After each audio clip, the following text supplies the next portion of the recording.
নাম উঠে যাবে। ফর্ম 6 যেটা আছে সেই ফর্ম 6 করে ফরম্যাট করে নাম দিলে পরে নাম উঠবে। এগুলো ডেলিভারিটলি করা হয়েছে যাতে যারা হিন্দু যারা রয়েছে এবং খুঁজে খুঁজে বিজেপি যারা করে তাদের নামটা বাদ দেওয়া হবে। নামটা উঠে যাবে ফর্ম 6 করলে নাম উঠবে। দেখুন এগুলো হচ্ছে ছ্যাবলা যে একটু করে দিই বিজেপির পিছনে লাগি নামগুলো যাতে ডিলিট হয়ে যায়, এই ছাবলাম আর কিছু না। তৈরি হয়েছে আসার কথা ছিল, তারা আসতে চাইছে না, বলছে আমাদের 24-এ মন্ত্রী করেছি, বিধায়ক করেছি, তারপরেও আমাদের নাম বাদ দিয়েছে। নাম বাদ গেছে, নাম যেতে পারে, আপনার নাম বাদ দিতে পারে, আমার নাম বাদ যেতে পারে, কেউ বাদ দিতে পারে, আবার তুলতে হবে।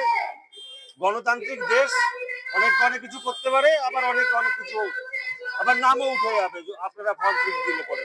কিন্তু এমন না যে আমরা এই জিনিসগুলো করেছি, আমরা তো আর এইগুলো করিনি, আমরা ক্ষমতায় নেই। মমতা ব্যানার্জি তৃণমূলের সরকার চলছে, তারা বিএলওদের থ্রেড দিয়েছে, এই ইয়ারোতে থ্রেড দিয়েছে, সেইভাবেই চলছে। এগুলো বোঝা উচিত। এগুলো তো আর কোনো বাচ্চাকেও বোঝানোর জিনিস না, তো যে আমি হঠাৎ করে ঘোষণা করলাম আমাকে এই খেলনা কিনে দিতে হবে, এটা তো না। চলছে এই 15 বছর ধরে পশ্চিমবঙ্গে জঙ্গল রাজ চলছে, মহা জঙ্গল রাজ। সেখানে এটুকু মেনে নিতে হবে, নাম উঠে যাবে, চিন্তা করবেন।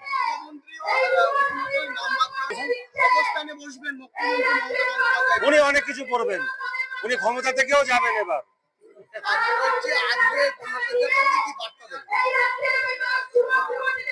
পরিবর্তন দরকার, সঠিক পরিবর্তন দরকার। এই মহা জঙ্গল রাজ যেটা চলছে পশ্চিমবঙ্গে, একসময় জানতাম বিহারে জঙ্গল রাজ, তার চেঞ্জ হওয়ার দরকার। এটা মহা জঙ্গল রাজ চলছে।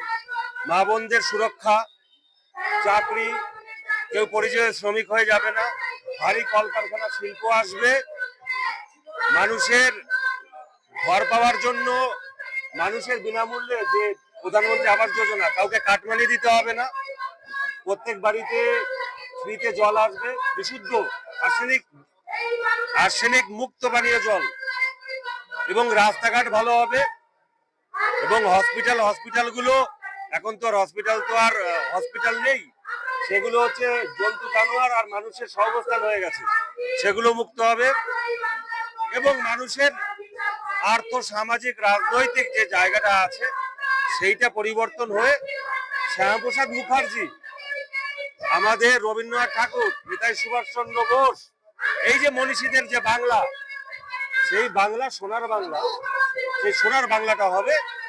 এটাই পরিবর্তনের ডাক। এই পরিবর্তনই তো আমরা চাই, বাংলার মানুষ চায়।